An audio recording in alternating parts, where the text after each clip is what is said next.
집에서 편히 있었잖아. 그 말을 들은 날 저는 아무 말도 못했습니다. 여러분, 오늘 이야기는 제 인생이 뒤집힌 날입니다. 끝까지 한 번만 들어주세요. 그런데 더 끔찍한 말은 집에 와서 들었어요. 남편이 저한테 이혼하자고 했거든요. 30년을 같이 살았는데 가진 돈은 800만 원뿐이라고 했습니다. 믿을 뻔했어요. 정말 믿을 뻔했습니다. 그런데 남편 휴대폰 속 한 줄이 제 인생을 뒤집었습니다. 걔는 몰라, 집에만 30년 있었잖아. 저는 올해 56입니다. 이름은 수진이에요. 결혼한 지는 30년째가 되었죠. 남편 동욱이는 중견기업에서 일하는 평범한 직장인입니다. 큰애 지혜는 29인데 내년에 결혼할 예정이에요.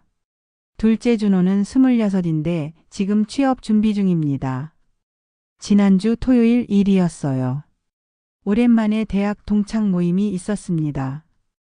6명이 모였는데 다들 각자의 삶을 살고 있더라고요. 은경이는 외국계 회사 임원이 되었고 정아는 본인 사업을 하고 있었어요. 민지는 공무원으로 일하면서 아이 둘을 키우고 있었습니다.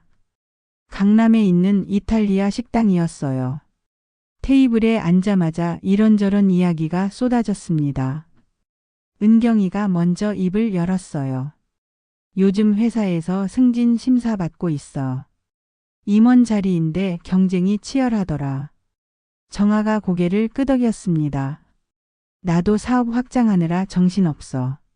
작년에 매출이 좀 올라서 직원 3명 더 뽑았거든. 민지도 거들었어요. 우리 부서도 요즘 구조조정 이야기가 나와서 분위기가 영 안 좋아. 나이 50 넘으면 다들 불안해하더라. 저는 그냥 듣고만 있었습니다. 제가 끼어들 만한 이야기가 별로 없었거든요. 파스타를 먹으면서 저는 창밖만 바라봤어요. 저 사람들은 다들 본인 명함이 있는데 저는 30년 동안 명함 한 장 없이 살았습니다. 은경이가 제 쪽을 보며 물었어요. 수진아, 너는 요즘 어때? 애들 다 컸잖아. 저는 억지로 웃으며 대답했습니다. 응, 뭐 그냥 집안일하면서 지내지. 큰애가 내년에 결혼한다고 해서 그것 때문에 바쁘고. 정아가 부러운 듯이 말했어요. 결혼 준비 재미있겠다. 나는 애들이 아직 어려서. 그때였어요. 민지가 웃으면서 한마디 던졌습니다. 그래도 수진이는 좋겠다. 집에서 편히 있잖아. 우리는 매일 출근해서 치이는데. 그 순간 가슴이 철렁했어요. 편히 있다고요? 저는 아무 말도 하지 못했습니다. 그냥 웃기만 했죠. 정아가 거들었어요. 맞아, 수진이는 스트레스 없어서 좋을 것 같아. 우리는 상사 눈치에 실적 걱정해. 은경이가 제 표정을 보더니 재빨리 화제를 돌렸습니다. 그래도 집안일도 일이잖아. 애들 키우는 것도 쉬운 일 아니고. 하지만 이미 늦었어요. 그 말은 제 머릿속에 깊이 박혔습니다. 집에서 편히 있다. 스트레스 없다. 식사가 끝나고 헤어질 때 은경이가 제 팔을 잡았어요. 수진아, 괜찮아? 저는 고개를 끄덕였습니다. 응, 괜찮아. 왜? 은경이가 제 눈을 들여다봤어요. 민지 말은 신경 쓰지 마. 제 원래 말을 생각 없이 해. 저는 웃으며 손을 흔들었습니다. 아니야, 괜찮아. 나 그런 거 신경 안 써. 하지만 괜찮지 않았어요. 집으로 돌아오는 지하철 안에서 저는 계속 그 말을 곱씹었습니다. 집에서 편히 있다. 정말 그럴까요? 저는 매일 새벽 5시 반에 일어나요. 제일 먼저 하는 일은 동욱이 출근 준비입니다. 밥을 짓고 국을 끓이고 반찬을 내고 커피를 내립니다. 동욱이는 아침 7시에 일어나서 차려진 밥을 먹고 나갑니다. 고맙다는 말 한마디 없이요. 준호는 취업 준비한다고 밤늦게까지 공부하고 아침 늦게까지 자요. 저는 11시쯤 준호 방문을 두드립니다. 밥 먹으라고요. 준호도 차려진 밥을 먹고 도서관 가거나 집에서 컴퓨터 앞에 앉습니다. 설거지를 하고 나면 빨래를 합니다. 세탁기를 돌리고 널고 개고 정리합니다. 청소기를 돌리고 걸레질을 하고 화장실을 닦습니다. 점심때쯤 되면 장을 보러 나갑니다. 마트 전단지를 보고 특가 상품을 사러 세 군데를 돌아다닙니다. 오후에는 지혜한테 전화가 옵니다. 결혼 준비 때문이에요. 엄마 예단은 어떻게 할 거예요? 시댁에서 물어보시는데 저는 한숨을 쉬었어요. 엄마가 사돈 어른께 전화해 볼게. 지혜가 걱정스럽게 물었습니다. 근데 엄마 예단 비용이랑 혼수 비용 괜찮아요? 아빠한테 물어봤는데 돈이 별로 없다고 하시던데. 저도 그게 궁금했어요. 동욱이는 30년 동안 월급 400만 원을 받았는데 도대체 돈을 어디에 쓴 걸까요? 괜찮아, 엄마가 알아볼게. 걱정 마. 전화를 끊고 나서 저는 시어머니, 아니 이제는 안 계시니까 시아버지께 전화했습니다. 사돈 어른께 예단 이야기를 전해야 했거든요. 아버님, 저 수진이에요. 지혜 결혼 준비 때문에 여쭤볼 게 있어서요. 시아버지가 대답하셨어요. 그래, 뭔데? 사돈 어른께서 예단 이야기를 물어보시는데 어떻게 하면 좋을까요? 시아버지가 짜증스럽게 말씀하셨습니다. 그런 건 너희가 알아서 해. 우리가 왜 신경 써야 해? 죄송합니다. 제가 알아보겠습니다. 전화를 끊고 나니 기분이 더 안 좋았어요. 30년 동안 시댁 어른들 모시고 살았는데 이제 와서 이런 식이라니. 저녁 5시부터는 저녁 준비입니다.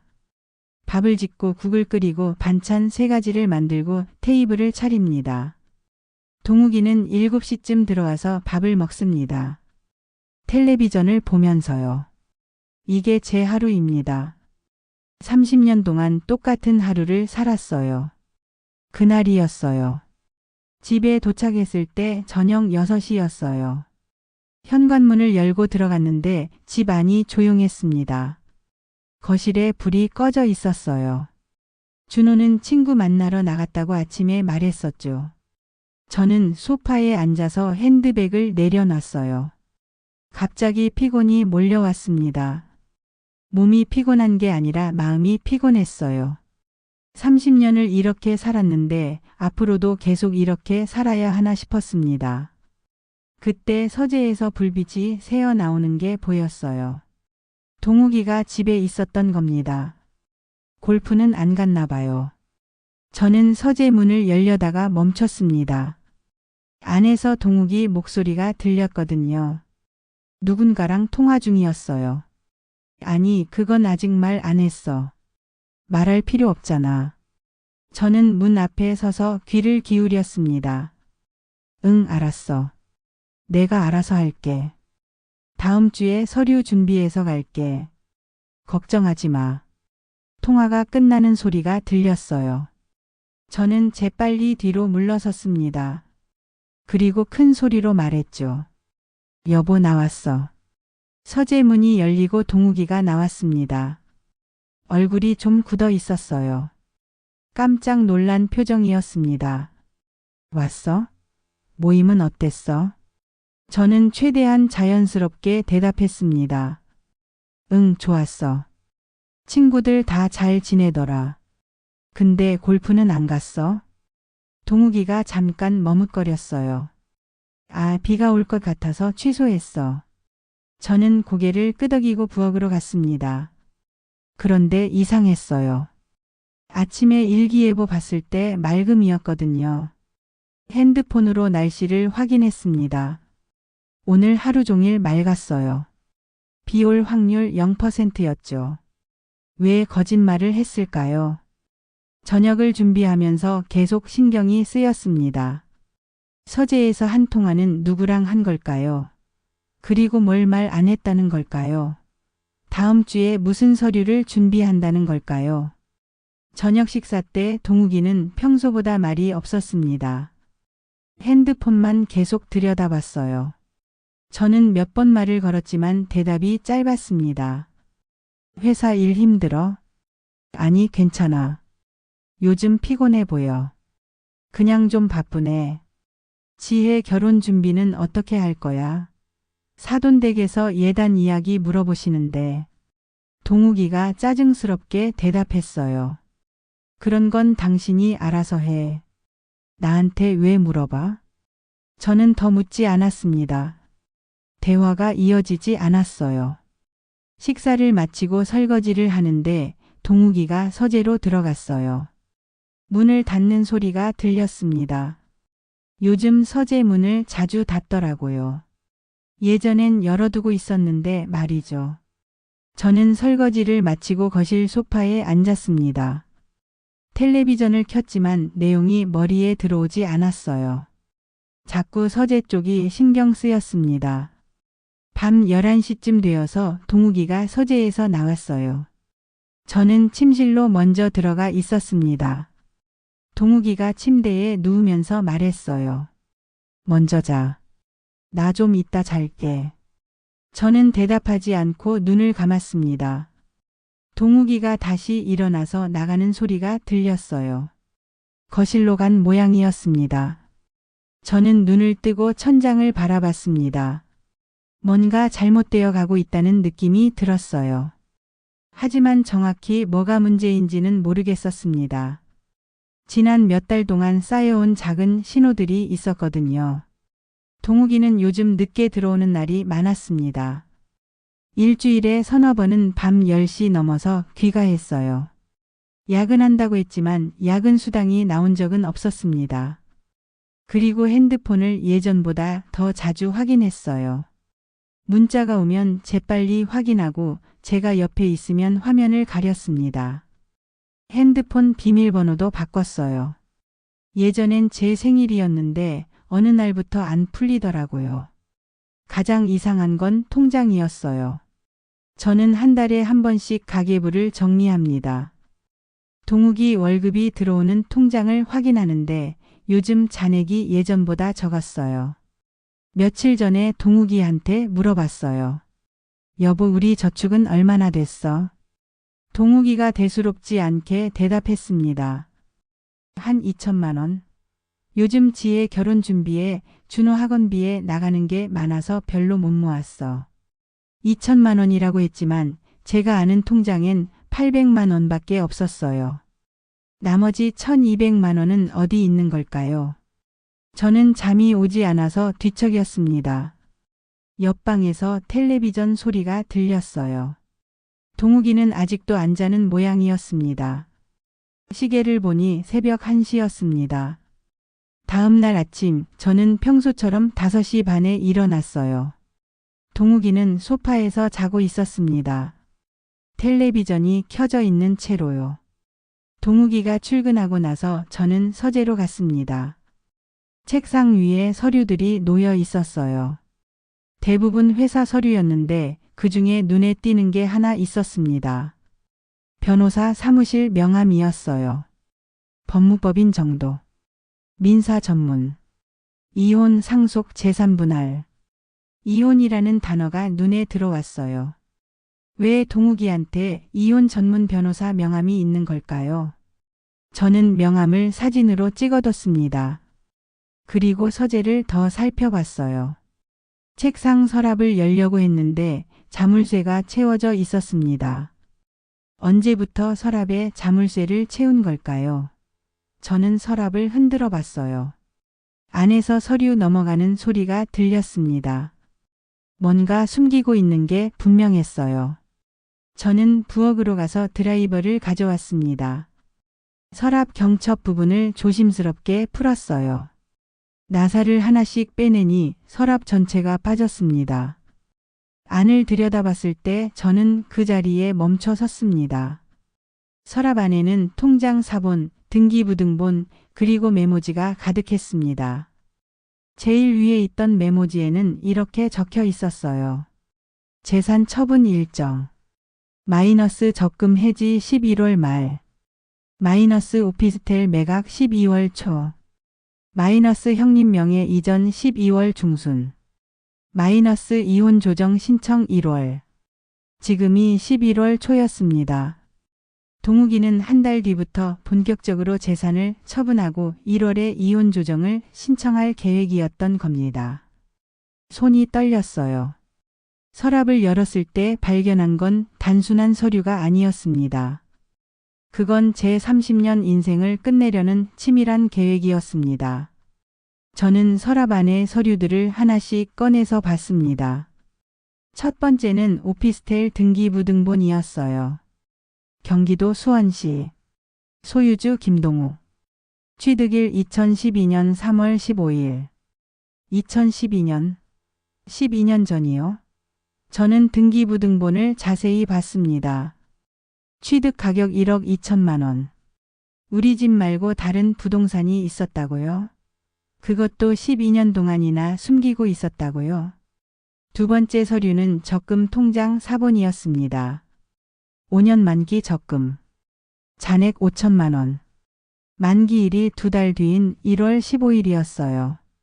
세 번째는 증권 계좌 잔고 확인서였습니다. 8천만 원. 네 번째는 여러 은행 예금 통장 사본들이었어요. 총액을 계산해 보니 9천만 원 정도 되었습니다. 저는 종이를 꺼내서 적어봤어요. 오피스텔 마이너스 12년 전 1억 2천의 구입 지금 시세는 적금 마이너스 5천만 원. 주식 마이너스 8천만 원. 예금 마이너스 9천만 원. 합계 마이너스 최소 3억 2천만 원. 동욱이가 최소 3억이 넘는 돈을 가지고 있었던 거예요. 그런데 저한테는 800만 원밖에 없다고 했습니다. 저는 모든 서류를 핸드폰으로 사진을 찍었습니다. 등기부등본, 통장 사본, 잔고 확인서, 재산 처분 일정 메모까지. 증거를 남겨야 했어요. 사진을 다 찍고 나서 서류들을 원래대로 정리했습니다. 서랍을 다시 끼우고 나사를 조였어요. 동욱이가 눈치채지 못하게요. 거실로 나와서 소파에 앉았는데 온몸이 떨렸습니다. 30년을 함께 산 사람이 저를 이렇게 속이고 있었다니. 저는 은경이한테 전화했습니다. 은경아, 나 좀 급한데 만날 수 있어? 은경이가 놀란 목소리로 대답했어요. 무슨 일이야? 목소리가 떨려. 저는 근처 카페 주소를 보냈습니다. 30분쯤 지나서 은경이가 왔어요. 수진아, 무슨 일이야? 저는 핸드폰에 찍어둔 사진들을 보여줬습니다. 은경이가 하나씩 보더니 얼굴이 굳어졌어요. 이게 뭐야? 오피스텔? 적금? 주식? 저는 대답했어요. 남편이 숨기고 있던 재산이야. 12년 동안 나한테 한마디도 안 했어. 은경이가 재산 처분 일정 메모 사진을 보더니 한숨을 쉬었습니다. 수진아, 이거 심각하다. 남편이 이혼 준비하고 있어. 그것도 재산 빼돌리면서. 저는 물었어요. 나 어떻게 해야 해? 은경이가 단호하게 말했습니다. 일단 변호사 상담받아. 내가 아는 변호사 있어. 이혼 전문인데 지금 당장 연락해 볼게. 은경이는 즉시 변호사한테 전화를 걸었어요. 통화를 마치고 저를 봤습니다. 내일 오전 10시에 상담 예약했어. 주소 보낼게. 그리고 수진아, 오늘부터 남편 행동 주의 깊게 봐. 증거 더 모아야 해. 저는 집으로 돌아왔습니다. 동욱이는 아직 퇴근 전이었어요. 저는 부엌에서 저녁을 준비하면서 생각했습니다. 12년 전이면 2012년이에요. 그때가 시어머니가 돌아가신 해였습니다. 시어머니는 2012년 1월에 돌아가셨어요. 그리고 장례를 치르고 한 달쯤 뒤에 유산 정리를 했습니다. 시어머니는 아파트 한 채를 가지고 계셨는데 그걸 팔아서 세 아들한테 나눠줬어요. 당시 아파트가 10억 정도였으니까 3명이 나누면 한 사람당 3억 3천만 원 정도였죠. 동욱이도 그 돈을 받았을 거예요. 그런데 동욱이는 저한테 뭐라고 했죠? 상속세 내고 나니까 2천만 원밖에 안 남았다고 했어요. 나머지는 형님들이 더 많이 가져갔다고요. 거짓말이었어요. 3억을 받아서 오피스텔을 샀고 나머지로 적금 들고 주식하고 예금 넣었던 겁니다. 12년 동안 저는 아무것도 몰랐어요. 저녁 때 동욱이가 퇴근했습니다. 평소처럼 인사도 없이 들어와서 소파에 앉았어요. 저는 평소처럼 저녁을 차렸습니다. 식사 중에 저는 슬쩍 물어봤어요. 여보, 우리 노후 자금 좀 더 모아야 되지 않아? 지혜 결혼하고 나면 우리 둘이 살아야 하잖아. 동욱이가 대수롭지 않게 대답했습니다. 그래야지. 근데 지금은 지혜 결혼 준비하느라 돈이 많이 나가니까 일단은 그거부터 하고. 근데 우리 통장에 얼마나 있어? 지난번에 2천만 원 있다고 했잖아. 동욱이가 잠깐 머뭇거렸어요. 응, 그 정도. 아, 근데 요즘 생활비가 좀 올라서 실제로는 한 1,800만 원 정도 될 거야. 저는 속으로 웃었습니다. 1,800만 원이요? 실제로는 3억이 넘는데요. 저는 더 이상 묻지 않았어요. 동욱이를 계속 관찰했습니다. 식사를 마치고 동욱이는 서재로 들어갔어요. 문을 닫는 소리가 들렸습니다. 저는 설거지를 하면서 귀를 기울였습니다. 서재에서 동욱이 목소리가 희미하게 들렸어요. 누군가와 통화 중인 것 같았습니다. 설거지를 마치고 저는 복도로 살짝 나갔어요. 서재 문 앞에 서서 귀를 대고 들었습니다. 네, 형님. 다음 주 수요일에 뵙겠습니다. 서류 준비해 갈게요. 동욱이가 계속 말했어요. 네, 오피스텔 매각 계약서하고 양도 서류요. 변호사가 준비해 줬어요. 저는 숨을 죽이고 들었습니다. 수진이요? 아직 몰라요. 걱정 마세요. 걔는 서재도 안 들어와요. 통장도 제가 관리하니까 전혀 눈치 못 채요. 집안일만 하느라 바빠서 다른 건 신경도 안 써요. 저는 주먹을 꽉 쥐었습니다. 집안일만 하느라 바빠서요. 30년 동안 이 집을 지키고 아이들 키우고 시댁 모시느라 바빴던 건데 그게 다른 건 신경 안 쓴다는 거예요. 통화가 끝났어요. 저는 재빨리 부엌으로 돌아갔습니다. 동욱이가 서재에서 나와서 거실로 왔어요. 뭐해? 저는 최대한 자연스럽게 대답했습니다. 커피 좀 마시려고. 당신도 마실래? 동욱이가 고개를 저었어요. 아니, 괜찮아. 나 좀 피곤해서 먼저 잘게. 동욱이는 침실로 들어갔습니다. 저는 거실에 혼자 남아서 커피를 마셨어요. 창밖을 보니 달이 밝았습니다. 다음 날 아침 일요일이었어요. 동욱이가 또 골프 간다며 아침 일찍 나갔습니다. 이번엔 골프복을 입고 골프채 가방도 챙겨서 나갔어요. 저는 안심하고 설거지를 했습니다. 그런데 1시간쯤 지나서 동욱이한테 전화가 왔어요. 여보, 골프공 집에 두고 왔어. 혹시 보이면 차에 있는지 확인 좀 해줄래? 골프공이요? 저는 현관으로 갔습니다. 신발장을 열어봤는데 골프공 케이스가 그대로 있었어요. 응, 여기 있네. 신발장에. 동욱이가 당황한 목소리로 말했습니다. 아, 그래?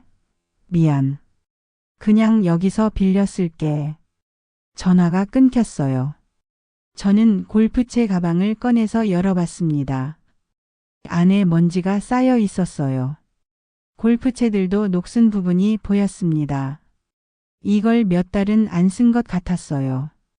골프 안 가는 거예요. 그럼 어디 간 걸까요? 저는 핸드폰을 꺼냈습니다.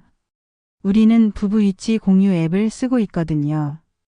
지혜가 안전을 위해서 설치해준 거였어요. 동욱이 위치를 확인했습니다. 강남 역삼동이었어요. 골프장은 경기도 용인인데 왜 강남에 있는 걸까요? 저는 결심했습니다. 직접 가보기로요. 옷을 갈아입고 집을 나섰습니다. 지하철을 타고 강남으로 갔어요. 위치 앱을 보니 역삼역 근처 건물이었습니다. 저는 건물 앞에 도착해서 입구로 들어갔어요. 1층 안내판을 봤습니다. 여러 회사들이 입주해 있었는데 3층에 법무법인 정도가 있었어요. 어제 서재에서 봤던 그 변호사 사무실이었습니다. 저는 엘리베이터를 타고 3층으로 올라갔어요. 복도 끝 비상구 쪽에 숨어서 기다렸습니다. 1시간쯤 지났을까요? 법무법인 문이 열리고 동욱이가 나왔어요. 정장을 입은 남자와 함께였습니다. 변호사인 것 같았어요. 저는 비상구 문 뒤로 몸을 숨겼습니다. 두 사람의 대화가 들렸어요. 잘 부탁드립니다. 서류는 제가 다음 주까지 준비해 오겠습니다. 변호사가 웃으며 대답했습니다. 네, 걱정 마세요. 상속 재산은 특유 재산이니까 분할 대상 아닙니다. 오피스텔 매각하고 형님 명의로 넘기면 부인 측에서 추적하기 어려워요. 동욱이가 물었어요. 부인이 혹시 재산 조회하면 어떻게 되나요? 변호사가 대답했습니다. 일단 빨리 처분하시는 게 중요합니다. 이혼 조정 신청 전에 오피스텔이랑 현금성 자산은 다 정리하세요. 그래야 분할 금액을 최소화할 수 있어요. 동욱이가 고개를 끄덕였습니다. 알겠습니다. 12월 초에 오피스텔 매각하고 적금이랑 주식도 해지할게요. 변호사가 서류 봉투를 건네며 말했어요. 여기 양식 들어 있습니다. 작성해서 가져오시면 됩니다. 그리고 가능하면 부인 몰래 진행하시는 게 좋겠어요. 동욱이가 엘리베이터를 타고 내려갔습니다. 저는 그 자리에 서서 온몸이 얼어붙었어요. 부인 몰래요? 저한테 한마디도 없이 모든 걸 처분하려는 거예요. 30년을 함께 산 아내한테요. 저는 비상계단으로 내려갔습니다. 다리에 힘이 없어서 난간을 잡고 천천히 내려갔어요. 1층에 도착해서 밖으로 나왔을 때 눈물이 났습니다. 근처 카페로 들어가서 구석 자리에 앉았어요. 커피를 시켜놓고 핸드폰을 꺼냈습니다. 은경이한테 전화했어요. 은경아. 제 목소리가 떨렸습니다. 은경이가 놀라서 물었어요. 수진아, 무슨 일이야? 울었어? 저는 오늘 있었던 일을 다 이야기했습니다. 동욱이가 변호사 사무실에 간 것, 두 사람의 대화, 재산을 빼돌리려는 계획까지. 은경이가 한숨을 쉬었습니다. 수진아, 이거 시간이 없어. 12월 초면 한 달도 안 남았잖아. 내일 변호사 상담받고 바로 대응해야 해. 저는 알았다고 대답했습니다. 카페를 나와서 집으로 돌아왔어요. 동욱이는 아직 안 들어왔습니다. 저는 소파에 앉아서 생각했어요.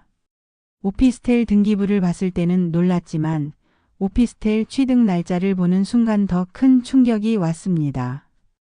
2012년 3월 15일. 시어머니가 돌아가시고 딱 2달 후였습니다. 다음 날 아침 저는 박지은 변호사 사무실로 갔습니다. 강남역 근처 빌딩 15층이었어요. 변호사실에 들어가니 40대 중반쯤 되어 보이는 여성 변호사가 저를 맞아줬습니다. 앉으세요. 은경 씨한테 이야기 들었어요. 많이 힘드시죠? 저는 준비해온 서류들을 꺼냈습니다. 오피스텔 등기부 등본 사진, 통장 사본 사진, 재산 처분 일정 메모 사진까지. 박 변호사가 하나씩 보더니 심각한 표정을 지었어요. 남편분이 이혼 준비를 하고 있는 게 확실하네요. 그것도 재산 은닉하면서요. 저는 물었습니다. 이거 총 얼마나 되는 거예요? 박 변호사가 계산기를 두드렸습니다. 오피스텔이 지금 시세로 1억 8천, 적금 5천, 주식 8천, 예금 9천. 총 4억 정도 되네요. 그리고 공동명의 주택 있으시죠?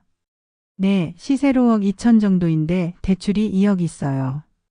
박 변호사가 고개를 끄덕였습니다. 주택 순자산 3억 2천, 남편 명의 재산 4억, 총 7억 2천만 원이네요.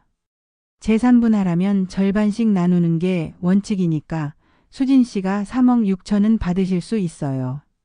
저는 놀랐어요. 3억 6천이요. 박 변호사가 설명했습니다. 그런데 문제는 남편분이 상속받은 재산이라고 주장할 수 있어요. 상속 재산은 특유 재산이라서 원칙적으로 분할 대상이 아니거든요. 저는 불안해졌습니다.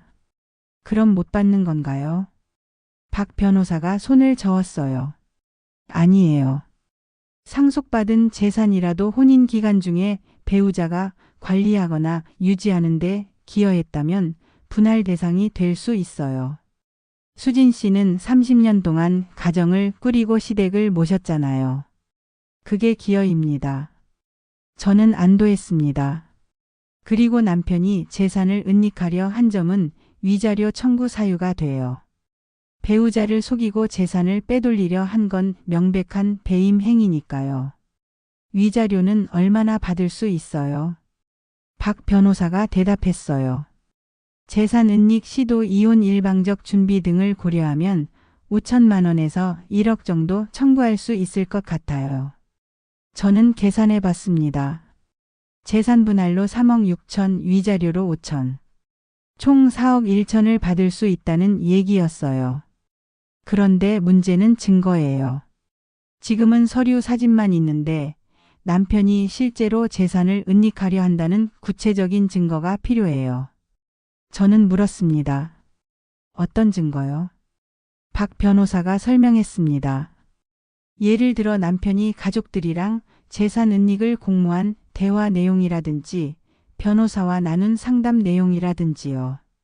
그런 게 있으면 훨씬 유리해집니다. 저는 생각했어요.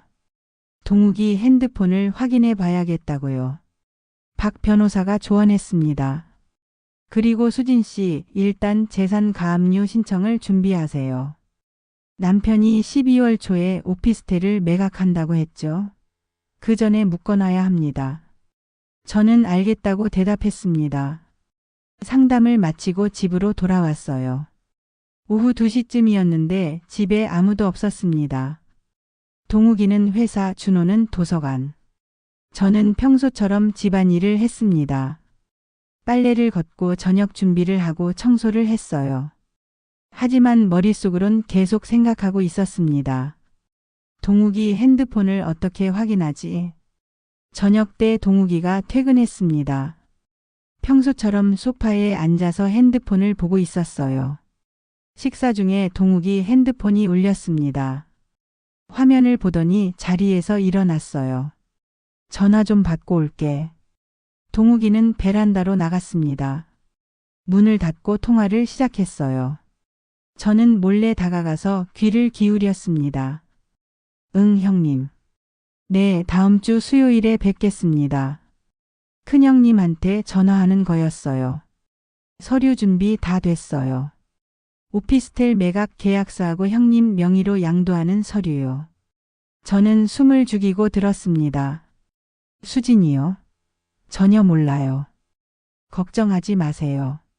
걔는 집안일만 하느라 바빠서 다른 건 신경도 안 써요. 형님, 이혼하고 나면 집은 수진이 주려고요. 대출 갚으면 3억 정도 되니까 그것만 줘도 충분하잖아요.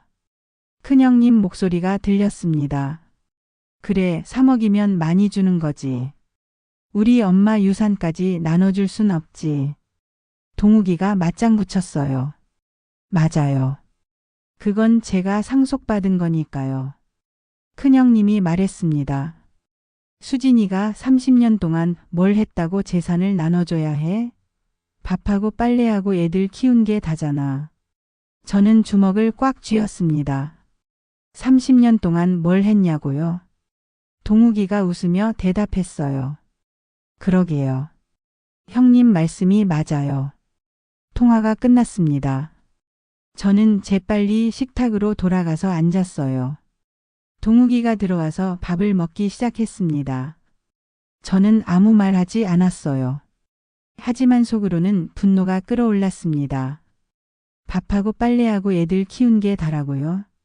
새벽 5시 반에 일어나서 가족 아침 준비하고 시어머니 병수발 들고 명절 음식 준비하고 제사 지내고 집안 대소사 다 챙긴 게 그냥 밥하고 빨래한 거예요. 식사를 마치고 동욱이는 서재로 들어갔습니다. 저는 설거지를 하면서 생각했어요. 핸드폰을 확인해야 한다고요. 밤 11시쯤 동욱이가 샤워를 하러 욕실로 갔습니다. 핸드폰을 거실 소파에 두고요. 저는 재빨리 핸드폰을 집어들었습니다. 비밀번호를 눌러야 하는데 어떻게 풀죠? 동욱이 생일을 눌러봤어요. 틀렸습니다. 지혜 생일, 준호 생일도 틀렸어요. 마지막으로 제 생일을 눌러봤습니다. 화면이 열렸어요. 심장이 두근거렸습니다. 저는 재빨리 카카오톡을 열었어요. 대화 목록에 큰형님과의 대화가 보였습니다. 들어가서 읽기 시작했어요. 동우가 이혼 준비는 잘 되어가? 네, 형님. 변호사 상담 다 받았어요. 수진이는 아직 몰라? 네, 전혀 모릅니다. 엄마 유산 3억은 확실하게 지켜야 해. 며느리가 뭘 안다고. 걱정 마세요. 변호사가 특유 재산이라 분할 안 해도 된대요. 저는 계속 스크롤을 내렸습니다. 그래도 확실하게 처리해. 오피스텔 빨리 팔고 내 명의로 넘겨. 알겠습니다. 12월 첫째 주에 계약하기로 했어요. 수진이가 눈치챌까봐 걱정되네. 걱정 마세요. 걔는 집안일만 하느라 바빠서 이런 거 신경도 안 써요. 저는 캡처를 시작했습니다.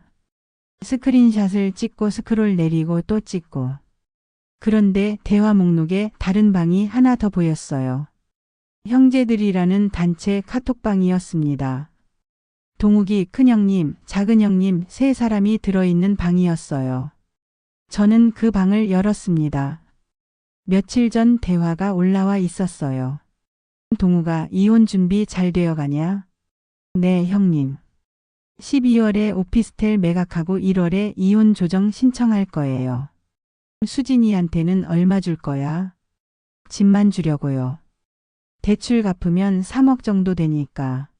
3억이면 충분하지. 30년 동안 뭘 했다고 더 줘? 맞아. 밥하고 빨래하고 애들 키운 게 다잖아. 그러게요. 또 그 말이 나왔어요. 밥하고 빨래하고 애들 키운 게 다라고요. 우리 엄마가 고생해서 모은 돈인데 며느리한테 나눠줄 수는 없지. 당연하지. 며느리는 법적으로 상속인도 아니잖아. 네, 맞습니다. 그래서 변호사도 걱정 없다고 했어요. 대화가 계속 이어졌습니다. 근데 수진이가 재산분할 소송하면 변호사가 대응 방법 알려줬어요. 상속 재산이라고 주장하면 돼요. 그래도 혹시 모르니까 빨리 처리해. 오피스텔이랑 현금 다 빼놔. 알겠습니다. 저는 모든 대화를 캡처했습니다. 손이 떨렸지만 멈추지 않았어요. 그런데 더 아래로 내리니 신우이와의 대화도 있었습니다. 오빠 수진이한테 유산 이야기 했어? 아니 말할 필요 없잖아. 맞아. 엄마 유산은 오빠가 받은 거고 수진이는 법적으로 상속인도 아니잖아. 응. 그냥 모르는 게 나아. 근데 이혼하면 재산 분할은 어떻게 할 거야? 걱정 마. 변호사가 다 알려줬어. 수진이가 알면 난리 날 텐데. 걔는 30년 동안 집에만 있어서 이런 거 몰라. 30년 동안 집에만 있어서 몰라요. 그래도 조심해. 요즘 여자들이 무섭잖아. 알아. 그래서 오피스텔 빨리 처분하려고 해. 형님 명의로 넘기면 추적 못해. 적금이랑 주식도 정리해야겠다. 응. 12월 말까지 다 해지하고 현금으로 빼놓을 거야. 욕실에서 물소리가 멈췄습니다. 동욱이가 곧 나올 것 같았어요. 저는 마지막으로 몇 장 더 캡처하고 카카오톡을 껐습니다. 핸드폰을 원래 자리에 놓고 거실 소파에 앉았어요. 텔레비전을 켜고 보는 척 했습니다. 동욱이가 욕실에서 나왔어요. 저를 보더니 아무 말 없이 침실로 들어갔습니다. 저는 화장실로 가서 문을 잠그고 핸드폰을 꺼냈습니다. 캡처한 사진들을 확인했어요. 증거는 충분했습니다. 그런데 사진을 보면서 눈물이 났어요. 30년 동안 제가 한 일이 이렇게 평가받는구나 싶었습니다. 밥하고 빨래하고 애들 키운 게 다. 집에만 30년 있었다. 며느리가 뭘 안다고. 저는 화장실 바닥에 주저앉아서 울었습니다. 소리 내서 울 수는 없었어요. 손으로 입을 막고 흐느꼈습니다. 얼마나 울었을까요? 정신을 차리고 일어났을 때 시계를 보니 자정이 넘어 있었어요. 저는 세수를 하고 침실로 갔습니다. 동욱이는 이미 자고 있었어요. 저는 침대 한쪽 끝에 누웠습니다. 동욱이와 최대한 멀리 떨어져서요. 다음 날 아침 저는 평소보다 일찍 일어났습니다. 새벽 5시였어요. 캡처한 사진들을 박 변호사한테 보냈습니다. 1시간쯤 지나서 박 변호사한테서 전화가 왔어요. 수진 씨, 이 증거면 완벽해요. 재산 은닉 공모가 명확하고 배우자 모욕까지 있어요. 위자료 청구 금액을 높일 수 있을 것 같아요. 저는 물었습니다. 얼마나요? 박 변호사가 대답했어요. 1억 정도는 청구할 수 있을 것 같아요. 그리고 재산 분할도 유리하게 진행할 수 있어요. 저는 안도했습니다. 그런데 수진 씨, 지금 당장 재산 가압류 신청해야 해요. 남편이 12월 첫째 주에 오피스텔 매각한다고 했죠. 시간이 없어요. 저는 대답했어요. 네, 바로 해주세요. 그날 오후 박 변호사가 법원에 재산 가압류 신청을 했습니다. 동욱이 명의 오피스텔, 적금, 주식 예금 계좌 전부요. 사흘 뒤 법원에서 가압류 결정이 났습니다. 동욱이 명의 재산이 모두 묶였어요. 그날 저녁 동욱이가 퇴근하고 들어왔는데 얼굴이 새하얗더라고요. 집에 들어오자마자 소리를 질렀습니다. 당신이 재산 가압류 신청했어. 저는 소파에 앉아서 차분하게 대답했습니다. 응, 내가 했어. 동욱이 얼굴이 일그러졌어요. 미쳤어? 왜 그런 짓을 해? 저는 핸드폰을 꺼냈습니다. 당신이 재산 빼돌리려고 해서. 동욱이가 말을 더듬었습니다. 그게 아니야. 저는 캡처한 사진 하나를 보여줬어요. 큰형님과의 대화였습니다. 이게 뭐야? 동욱이가 사진을 보더니 얼굴이 더 하얗게 변했어요. 그건 어떻게? 저는 하나씩 사진을 넘기며 말했습니다. 신우이랑 나눈 대화, 형님들이랑 나눈 대화. 다 봤어. 30년 동안 집에만 있어서 몰라. 밥하고 빨래하고 애들 키운 게 다. 동욱이가 아무 말도 못했습니다. 저는 계속 말했어요. 수원 오피스텔 1억 8천만 원, 적금 5천만 원, 주식 8천만 원, 예금 9천만 원. 총 4억이야. 800만 원이라고 했지? 30년 동안 나를 속였어. 동욱이가 변명하려 했어요. 그건 시어머니 유산이야. 내가 받은 거라고. 저는 신우이와 나눈 카톡을 보여줬어요. 형님 명의로 넘기려고 했잖아. 적금도 해지하고 현금으로 빼놓으려고 했잖아. 이게 유산을 지키려는 거야? 이건 재산 은닉이야. 동욱이가 말을 더듬었습니다. 그건 오해야. 저는 형제들 단체방 캡처를 보여줬어요. 30년 동안 뭘 했냐고? 밥하고 빨래하고 애들 키운 게 다라고? 이게 오해야. 동욱이가 그제야 말문이 막혔습니다. 하지만 카톡보다 더 끔찍한 건 그 다음이었습니다. 핸드폰이 울렸는데 전화를 건 사람은 신우이였습니다. 핸드폰이 계속 울렸어요. 신우이 이름이 화면에 떠 있었습니다. 동욱이가 전화를 받으려고 했지만 저는 먼저 낚아챘습니다. 스피커폰으로 받을게요. 동욱이가 당황한 표정을 지었지만 저는 이미 통화 버튼을 눌렀어요. 신우이 목소리가 거실에 울려 퍼졌습니다. 오빠 큰일 났어요. 은행에서 연락 왔는데 오피스텔이랑 적금이 가압류됐대요. 저는 차분하게 대답했습니다. 형님, 저예요. 수진이요. 신우이가 순간 말을 멈췄어요. 잠시 침묵이 흐르더니 목소리 톤이 바뀌었습니다. 아, 수진 씨. 오빠 좀 바꿔줘요. 저는 말했어요. 형님이 할 말 있으면 저한테 하세요. 제가 가압류 신청했거든요. 신우이가 당황한 목소리로 물었습니다. 왜 그런 짓을 한 거예요? 저는 핸드폰을 들고 천천히 말했습니다. 오빠가 재산 빼돌리려고 하니까요. 형님도 알고 계셨잖아요.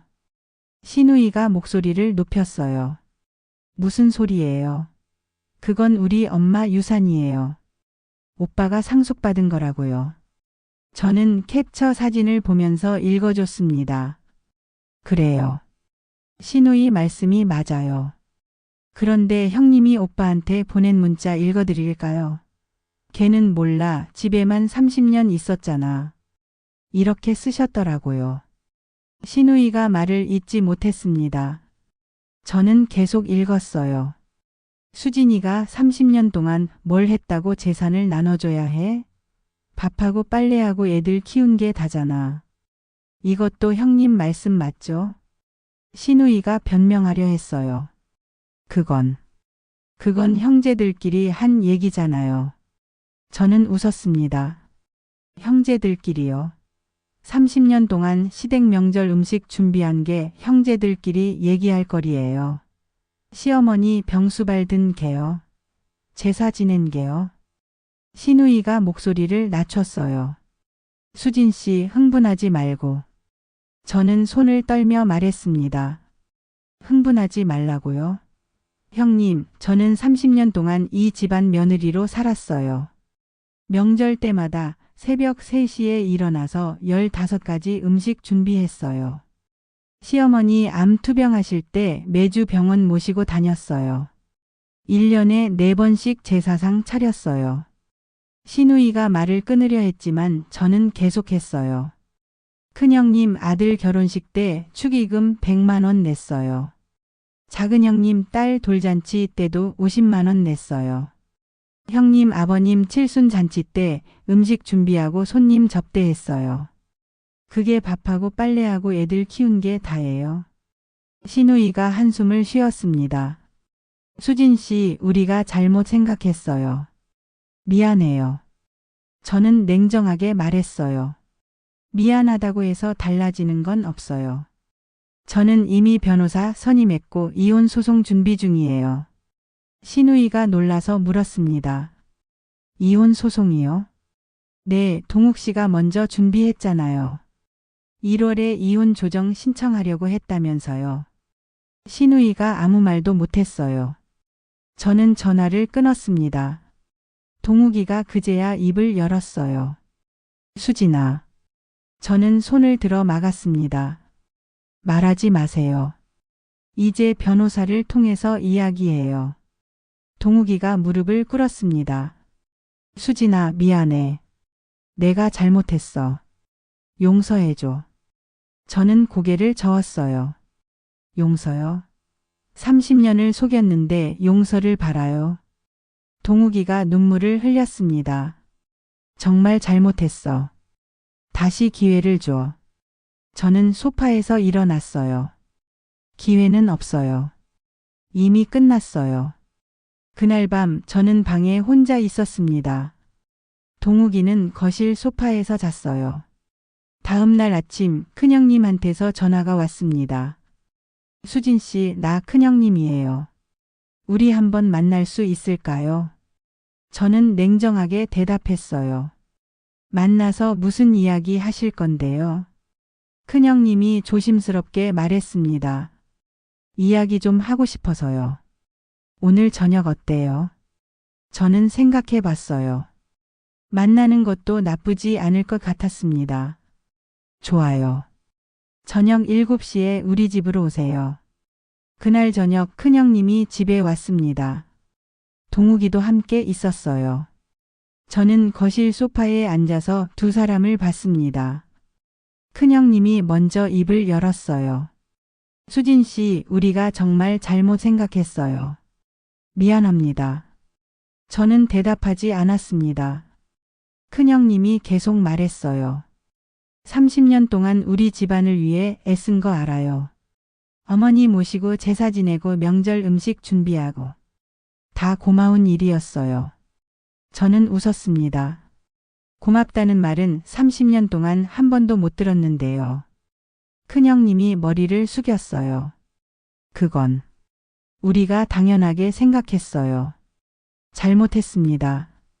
저는 핸드폰을 꺼냈습니다. 형님이 동욱 씨한테 보낸 문자 읽어드릴까요? 며느리가 뭘 안다고. 우리 엄마가 고생해서 모은 돈인데 이렇게 쓰셨더라고요. 큰형님 얼굴이 굳어졌습니다. 저는 계속 말했어요. 수진이가 30년 동안 뭘 했다고 재산을 나눠줘야 해? 이것도 형님 말씀 맞죠? 큰형님이 한숨을 쉬었습니다. 정말 미안해요. 우리가 너무 심했어요. 저는 냉정하게 물었습니다. 형님은 어떻게 하고 싶으세요? 큰형님이 조심스럽게 말했습니다. 수진 씨가 원하는 게 뭐예요? 저는 준비한 서류를 꺼냈어요. 협의 이혼하고 재산은 제대로 나누고 싶어요. 큰형님이 서류를 봤습니다. 총 재산 7억 2천만 원. 수진 씨가 4억 2천, 동욱이가 3억. 이게 수진 씨 요구예요. 저는 고개를 끄덕였어요. 네, 재산 은닉 시도한 거 위자료 포함한 거예요. 큰형님이 동욱이를 봤습니다. 동욱아, 너 생각은 어때? 동욱이가 고개를 숙였어요. 형님이 결정하세요. 큰형님이 저를 봤습니다. 수진 씨, 조금 깎아줄 수 없을까요? 저는 고개를 저었어요. 싫으면 법원 가요. 재판하면 제가 더 많이 받을 수도 있어요. 변호사가 그러던데요. 큰형님이 한참을 생각하더니 한숨을 쉬었습니다. 알겠습니다. 수진 씨 요구대로 하겠습니다. 저는 조금 놀랐어요. 생각보다 쉽게 받아들였습니다. 큰형님이 설명했어요. 수진 씨, 우리가 잘못 생각했어요. 30년 동안 우리 어머니 모시고 집안 지킨 게 얼마나 큰 일인지 몰랐어요. 재판 가면 우리만 손해예요. 저는 고개를 끄덕였습니다. 그럼 일주일 안에 협의서 작성해요. 변호사 통해서요. 큰형님이 알겠다고 했어요. 그리고 집을 나갔습니다. 동욱이가 남아서 저를 봤어요. 수진아, 정말 이렇게 끝내야 해? 저는 단호하게 대답했습니다. 네, 당신이 먼저 끝내려고 했잖아요. 동욱이가 눈물을 흘렸어요. 나도 몰랐어. 내가 얼마나 큰 실수를 했는지. 저는 한숨을 쉬었습니다. 30년 동안 나를 속인 게 실수예요. 재산 빼돌리려고 한 게 실수예요. 동욱이가 아무 말도 못했습니다. 저는 말했어요. 이제 각자 인생 사세요. 더 이상 할 말 없어요. 일주일 뒤 변호사 사무실에서 협의서에 서명했습니다. 동욱이는 끝까지 표정이 좋지 않았지만 서명했어요. 협의서에는 이렇게 쓰여 있었습니다. 김동욱과 이수진은 협에 이혼한다.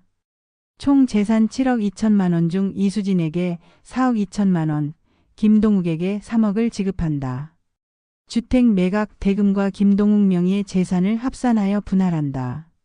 서명을 마치고 저는 박 변호사 사무실을 나왔습니다.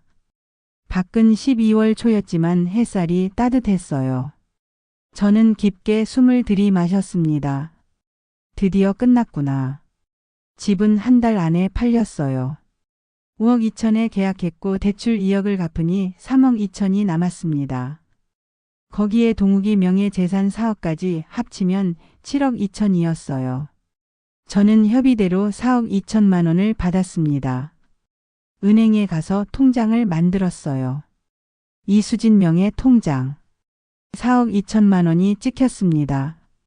저는 통장을 보면서 눈물이 났어요. 이게 30년의 값이구나. 하지만 돈만이 아니었어요.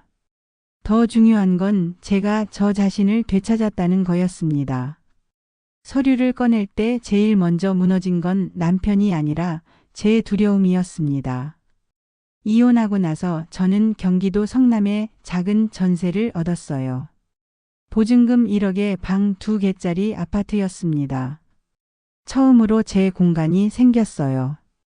아무도 간섭하지 않는 공간. 제가 원하는 대로 꾸밀 수 있는 공간. 이사하는 날 지혜와 준호가 도와주러 왔습니다. 엄마 괜찮아요? 지혜가 걱정스럽게 물었어요. 저는 웃으며 대답했습니다. 응, 괜찮아. 오히려 홀가분해. 준호가 짐을 나르면서 말했어요. 엄마 이제 편하게 사세요. 우리가 있잖아요. 저는 아이들이 고마웠습니다. 30년 결혼 생활이 끝났지만 아이들은 제 편이었어요. 이사를 마치고 저는 새 집 거실에 앉아서 생각했습니다. 이제 뭘 해야 할까요? 56살이면 일반 회사에 취직하기는 어려울 거예요. 저는 은경이한테 전화했어요. 은경아, 나 이제 뭐 하면 좋을까? 은경이가 웃으며 대답했습니다. 수진아, 내가 하고 싶은 거 해. 돈도 있잖아. 뭐 하고 싶어? 저는 생각해 봤어요. 나 빵 만드는 거 좋아했었는데. 은경이가 말했어요. 그럼 배워봐. 제과제빵 학원 다니는 거 어때? 나중에 카페 열 수도 있고. 저는 눈이 번쩍 떴습니다. 맞아요, 카페요. 다음 날부터 인터넷으로 제과제빵 학원을 알아봤습니다. 집 근처에 평이 좋은 학원이 있더라고요. 저는 바로 등록했어요. 월요일 아침 처음으로 학원에 갔습니다. 아침 9시부터 오후 3시까지 수업이었어요. 학원에 들어가니 15명 정도 되는 사람들이 있었습니다. 저보다 젊은 사람들도 있었고 나이 많은 분들도 계셨어요. 선생님이 자기소개 시간을 가졌습니다. 수진 씨는 왜 제빵을 배우려고 하세요? 저는 대답했어요. 카페를 열고 싶어서요. 선생님이 웃으며 말했습니다. 56살에 새로 시작하시는 거네요. 멋있어요. 열심히 하세요. 첫날은 기본 반죽부터 배웠어요. 밀가루랑 물, 이스트, 소금을 섞어서 반죽하는 법이었습니다. 손으로 반죽을 치대는데 생각보다 힘들더라고요. 팔이 아프고 손목도 아팠어요. 하지만 포기하지 않았습니다. 일주일이 지나자 손목에 통증이 왔어요. 반죽을 너무 많이 해서 그런 것 같았습니다. 저는 파스를 붙이고 계속했어요. 한 달이 지나자 조금씩 늘었습니다. 반죽하는 시간이 짧아졌고 빵 모양도 예뻐졌어요. 2달째 저는 집에서도 연습을 시작했습니다. 새벽 5시에 일어나서 반죽을 하고 발효시키고 구웠어요. 처음 만든 식빵은 실패했어요. 덜 부풀어서 딱딱했습니다. 하지만 계속 시도했어요. 3번째 만든 식빵은 성공했습니다. 부드럽고 맛있었어요. 저는 지혜랑 준호한테 가져다 줬습니다. 지혜가 한 입 베어 먹더니 눈을 크게 떴어요. 엄마, 이거 진짜 맛있어요. 어디서 샀어요? 내가 만들었어. 지혜가 놀라서 물었습니다. 엄마가요? 진짜요? 응, 학원에서 배운 거야. 준호도 한 입 먹더니 엄지를 들었어요. 엄마, 대박이에요. 이거 팔 수 있겠는데요? 저는 웃었습니다. 아이들 반응에 자신감이 생겼어요. 3달째 저는 자격증 시험을 봤습니다. 제과제빵 기능사. 실기시험이었는데 식빵이랑 소보루빵을 만들어야 했어요. 떨렸지만 최선을 다했습니다. 반죽하고 발효시키고 성형하고 구웠어요. 2주 뒤 결과가 나왔습니다. 합격이었어요. 저는 합격증을 받아들고 울었습니다. 56살에 처음으로 제 이름으로 딴 자격증이었어요. 자격증을 따고 나서 본격적으로 창업 준비를 시작했습니다. 상가를 알아봤어요. 부동산을 여러 군데 다녔습니다. 대부분 너무 비싸거나 위치가 안 좋았어요. 한 달 동안 20군데 넘게 봤는데 마음에 드는 곳이 없었습니다. 그러다가 집 근처에 작은 상가 건물을 발견했어요. 1층은 가게, 2층은 주거 공간으로 쓸 수 있는 곳이었습니다. 부동산 중개인이 말했어요. 이 건물 1억 5천만 원입니다. 위치도 괜찮고 학교 근처라 유동 인구 많아요. 저는 건물을 보러 갔습니다. 1층은 30평 정도였는데 카페하기 딱 좋은 크기였어요. 2층은 20평 정도였고요. 저는 결정했습니다. 이 건물 살게요. 계약하고 나서 리모델링을 시작했어요. 인테리어 업체를 불러서 상담했습니다. 1층은 카페로 꾸미고 싶어요. 따뜻한 느낌으로요. 인테리어 디자이너가 도면을 그려줬어요. 입구에 진열대, 가운데 테이블 6개, 뒤쪽에 주방. 마음에 들었습니다. 저는 계약했어요. 리모델링 비용으로 3천만 원이 들었습니다. 기계 설비는 따로 샀어요. 오븐, 믹서, 발효기, 냉장고. 총 2천만 원이었습니다. 건물값 1억 5천, 인테리어 3천, 기계 2천. 총 2억이 들어갔습니다. 남은 돈 2억 2천만 원은 운영 자금으로 남겼어요. 리모델링이 끝나고 저는 카페 이름을 정했습니다. 수진 베이커리. 간판을 달고 테이블을 놓고 진열대를 설치했어요. 모든 게 제 손으로 준비한 것들이었습니다. 오픈 날짜를 정했어요. 2월 1일. 이혼하고 정확히 2달 뒤였습니다. 오픈 일주일 전부터 저는 매일 새벽 4시 반에 일어났습니다. 빵을 만드는 연습을 했어요. 식빵, 바게트, 크루아상, 스콘, 마들렌. 하나하나 정성껏 만들었습니다. 처음엔 실패도 많았어요. 크루아상이 제대로 안 부풀거나 스콘이 딱딱하거나. 하지만 계속 연습했습니다. 밤마다 손목이 아팠어요. 파스를 붙이고 또 반죽했습니다. 손가락에 화상을 입기도 했어요. 오븐이 뜨거워서요. 하지만 포기하지 않았습니다. 드디어 오픈 날이 왔습니다. 2월 1일 아침 저는 새벽 4시에 일어났어요. 오늘 팔 빵들을 만들기 시작했습니다. 식빵 10개, 바게트 20개, 크루아상 30개, 스콘 40개. 아침 8시에 가게 문을 열었습니다. 지혜랑 준호가 와줬어요. 은경이도 왔고 대학 친구들도 몇 명 왔습니다. 민지도 왔어요. 그날 모임에서 집에서 편히 있으니까 좋겠다고 말했던 그 친구요. 수진아, 미안해. 그때 내가 정말 생각 없이 말했어. 저는 웃으며 대답했습니다. 괜찮아. 덕분에 정신 차렸어. 민지가 카페를 둘러보더니 말했어요. 여기 진짜 좋다. 빵도 맛있어 보여. 나 자주 올게. 오픈 첫날 손님이 생각보다 많이 왔어요. 동네 주민들이 궁금해서 들렀다가 빵을 사갔습니다. 매출이 30만 원 정도 나왔어요. 저는 기뻤습니다. 하지만 문제는 그 다음부터였어요. 둘째 날 매출이 15만 원이었습니다. 셋째 날은 10만 원. 넷째 날은 5만 원. 일주일이 지나자 하루 평균 매출이 10만 원도 안 됐어요. 만든 빵의 절반 이상이 남았습니다. 저는 남은 빵을 버려야 했어요. 쓰레기통에 20개씩 버리는 날도 있었습니다. 밤마다 통장을 확인했어요. 운영 자금이 계속 줄어들고 있었습니다. 한 달이 지났을 때 손실이 500만 원이었어요. 재료비, 전기세, 가스비를 내고 나니 적자였습니다. 저는 불안했어요. 이대로 가면 1년도 못 버틸 것 같았습니다. 밤에 혼자 앉아서 울었어요. 제가 잘못 선택한 건가? 56살에 카페를 하는 게 무리였나? 2달째도 비슷했습니다.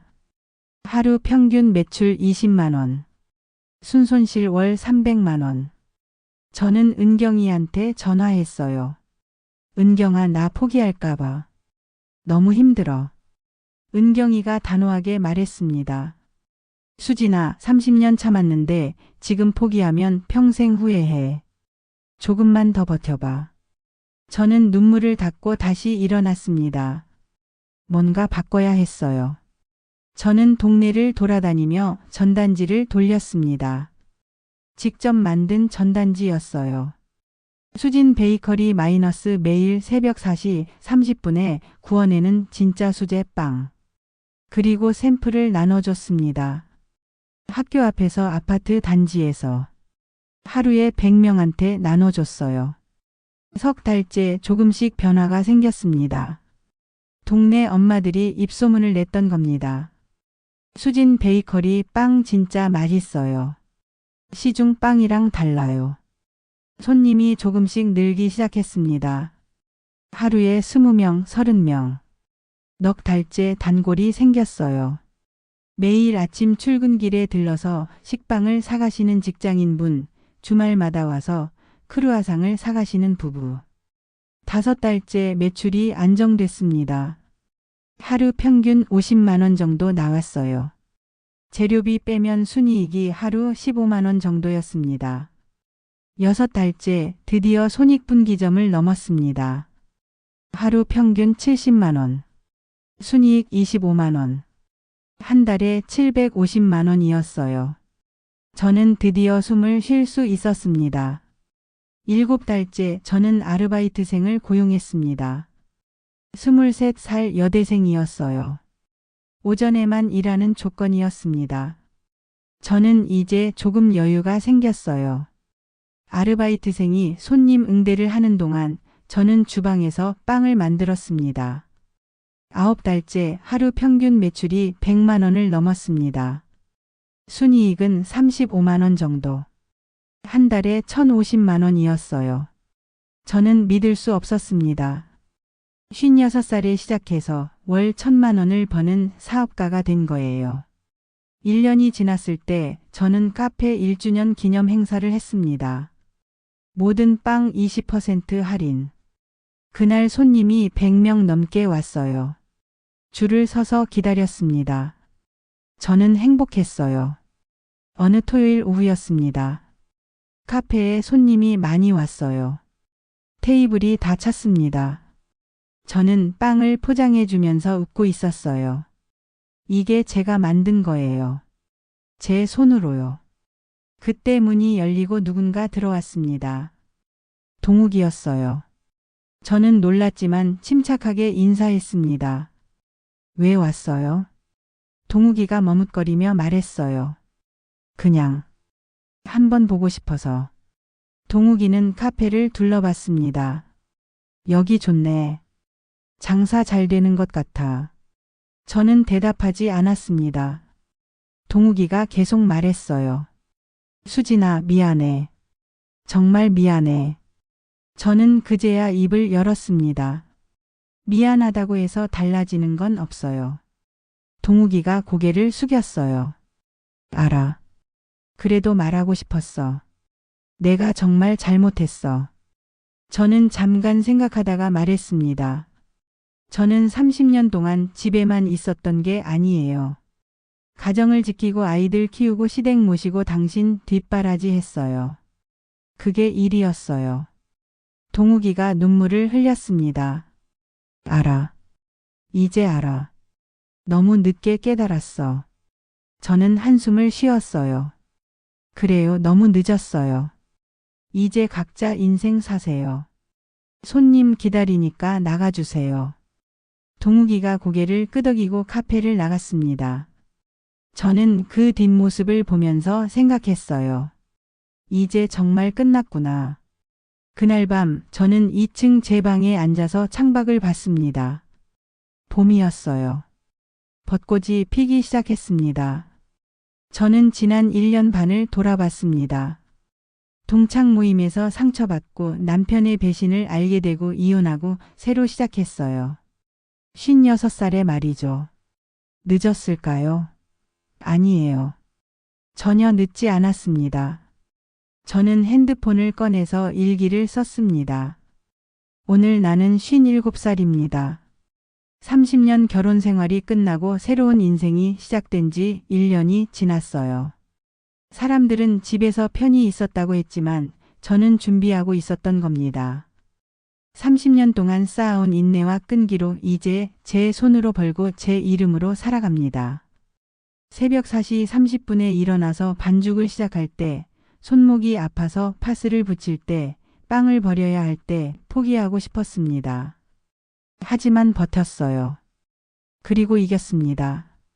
늦지 않았습니다. 57살 아직 할 수 있는 게 많습니다. 일기를 덮고 저는 침대에 누웠어요. 내일 아침 4시 반에 일어나야 하니까요. 빵을 구워야 하고 손님을 맞아야 하고 제 인생을 살아가야 하니까요. 그날 밤 저는 편안하게 잤습니다. 30년 만에 처음으로 제 미래가 기대되는 밤이었어요.